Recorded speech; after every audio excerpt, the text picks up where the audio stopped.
10 days ago, the world watched in horror as men, women, and children were massacred in Syria in the worst chemical weapons attack of the 21st century. Yesterday, the United States presented a powerful case that the Syrian government was responsible for this attack on its own people.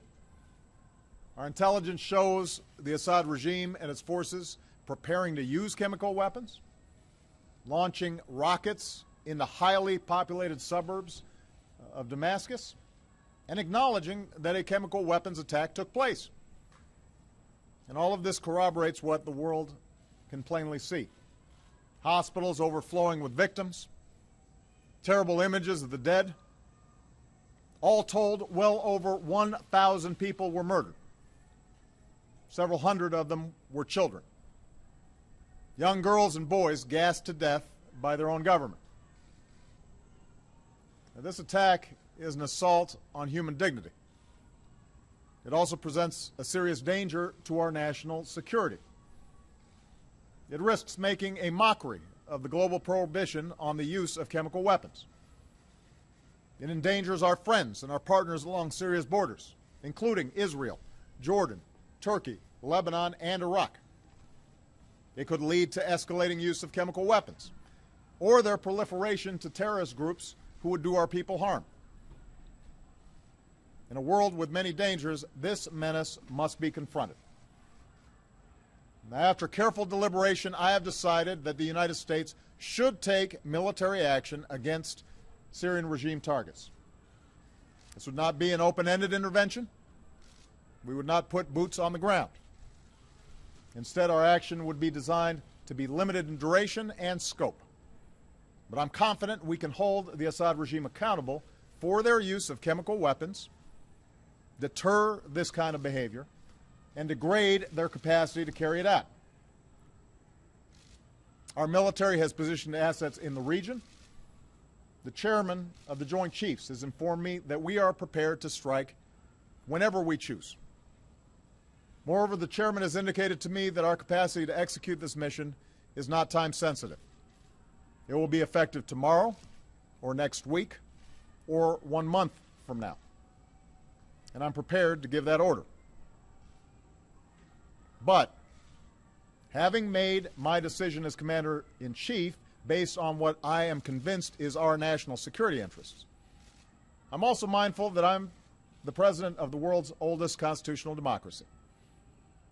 I've long believed that our power is rooted not just in our military might, but in our example as a government of the people, by the people, and for the people. And that's why I've made a second decision. I will seek authorization for the use of force from the American people's representatives in Congress. Over the last several days, we've heard from members of Congress who want their voices to be heard. I absolutely agree. So this morning I spoke with all 4 congressional leaders, and they've agreed to schedule a debate and then a vote as soon as Congress comes back into session. In the coming days, my administration stands ready to provide every member with the information they need to understand what happened in Syria and why it has such profound implications for America's national security. And all of us should be accountable as we move forward, and that can only be accomplished with a vote. I'm confident in the case our government has made without waiting for UN inspectors. I'm comfortable going forward without the approval of a United Nations Security Council that so far has been completely paralyzed and unwilling to hold Assad accountable. As a consequence, many people have advised against taking this decision to Congress. And undoubtedly they were impacted by what we saw happen in the United Kingdom this week when the parliament of our closest ally failed to pass a resolution with a similar goal, even as the Prime Minister supported taking action. Yet while I believe I have the authority to carry out this military action without specific congressional authorization, I know that the country will be stronger if we take this course, and our actions will be even more effective. We should have this debate because the issues are too big for business as usual.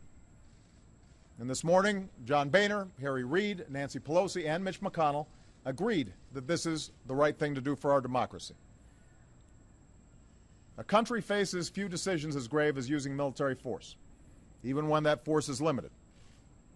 I respect the views of those who call for caution, particularly as our country emerges from a time of war that I was elected in part to end. But if we really do want to turn away from taking appropriate action in the face of such an unspeakable outrage, then we must acknowledge the costs of doing nothing. Here's my question for every member of Congress and every member of the global community. What message will we send if a dictator can gas hundreds of children to death in plain sight and pay no price? What's the purpose of the international system that we've built if a prohibition on the use of chemical weapons that has been agreed to by the governments of 98% of the world's people and approved overwhelmingly by the Congress of the United States is not enforced? Make no mistake, this has implications beyond chemical warfare. If we won't enforce accountability in the face of this heinous act, what does it say about our resolve to stand up to others who flout fundamental international rules?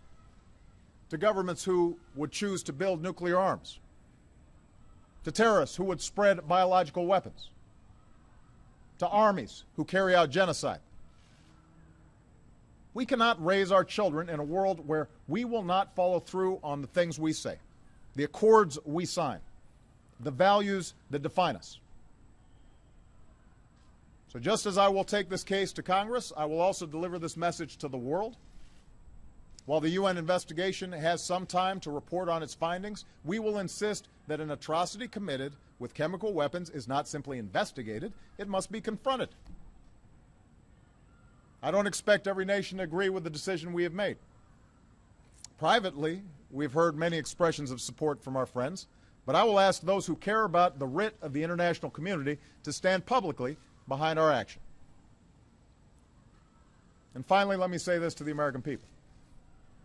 I know well that we are weary of war.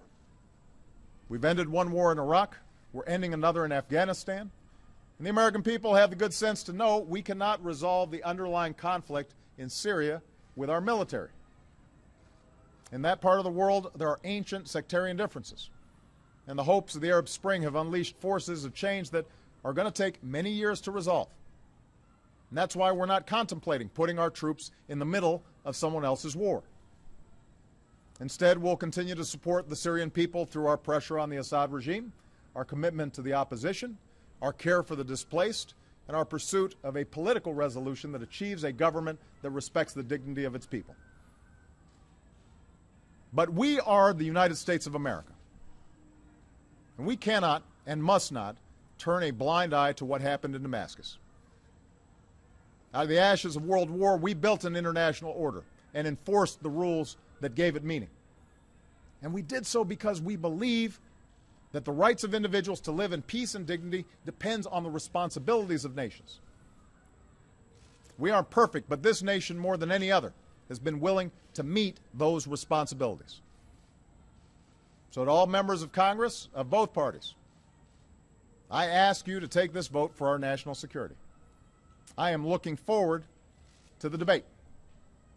And in doing so, I ask you, members of Congress, to consider that some things are more important than partisan differences or the politics of the moment. Ultimately, this is not about who occupies this office at any given time. It's about who we are as a country. I believe that the people's representatives must be invested in what America does abroad. And now's the time to show the world that America keeps our commitments.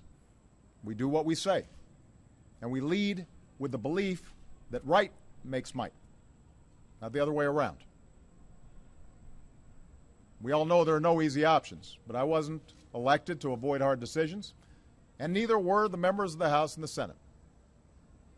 I've told you what I believe, that our security and our values demand that we cannot turn away from the massacre of countless civilians with chemical weapons. And our democracy is stronger when the President and the people's representatives stand together. I'm ready to act in the face of this outrage.